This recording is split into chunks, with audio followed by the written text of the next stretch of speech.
இது என் வாழ்வியலோட கலந்த உணவு. எந்த கொம்பாதி கொம்பனுக்கு விட்டு கொடுக்க முடியாது. எந்த கொம்பாதி கொம்பனுக்கு விட்டு கொடுக்க முடியாது.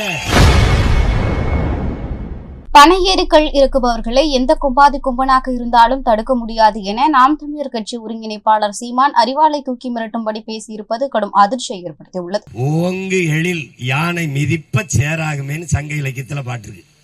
அதுக்கு என்ன பொருள்? கல்ல குடிக்கும் போது சிந்திர கல்லு நுரை அதெல்லாம் தெருவெங்கு நிறைஞ்சு கிடக்கும் போது அதுல மிதிச்சு போன யானை நடந்து போகும்போது அந்த கல்லோட சேர்ந்த மனம் வீசுதுறாங்கிறான் சங்க இலக்கியத்துல. இங்க பல பேர் நாங்க கண்டுபிடிச்ச மாதிரியே பேசிக்கிட்டு இருக்கான்.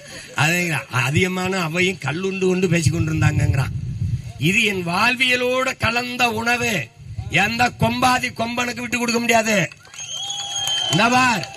எந்த கொம்பாதி கொம்பனுக்கு விட்டு கொடுக்க முடியாது.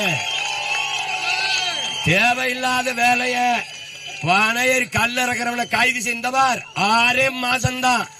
ஒரு நாள் இந்த அதிகாரம் எனக்கு சிக்கும் வச்சு செஞ்சு விட்டுருவேன். பூராத்தை வச்சு செஞ்சு விட்டுருவேன்.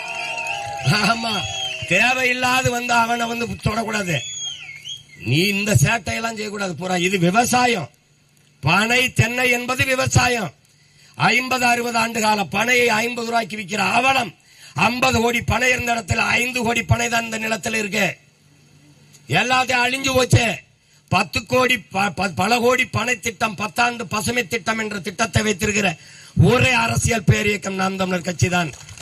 நாங்க இன்னைக்கு பல்லாயிரக்கணக்கான பனை விதைகளை தூவி வருகிற எனக்கு இல்ல, எனக்கும் பின்னாடி வருகிற என் தலைமுறைக்கு. நாங்கள் அதிகாரத்துக்கு வந்தபோது பனையை தென்னையை பயன்படுத்தி தொழிற்சாலைகள் அமைப்போம்.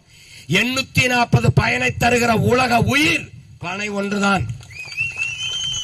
பனை ஒன்றுதான். பனை என்னுடைய தேசிய மரம். அதை நான் இழக்க முடியாது. பனை அதை நினை என்பதுதான் எங்களுடைய மந்திரம். செய்திகளை உள்ளது உள்ளபடி தெரிந்து கொள்ள ரெஃப்ளெக்ட் நியூஸை சப்ஸ்கிரைப் பண்ணுங்க.